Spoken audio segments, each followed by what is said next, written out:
কি রান্না করলাম? এটা গাটি কচুর তরকারি, মাখা মাখা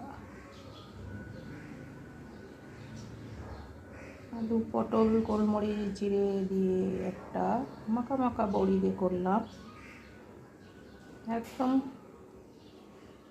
পাতলা মশলা। এখানে হচ্ছে একটু আমের টক মতো, এখানে হচ্ছে ভেন্ডি আলু দিয়ে একটা তরকারি, পেঁয়াজ দেওয়া আছে, কোনো মশলা না। আর একটু হলে হয়ে যাবে। এই কালকে কি বৃষ্টি হলো, প্রতিদিন বিকাল হচ্ছে আচ্ছা বৃষ্টি। রাস্তার অবস্থা খুবই খারাপ, রাস্তার অবস্থা দেখো কি কাদা, কবে ঠিক করবে জানি না।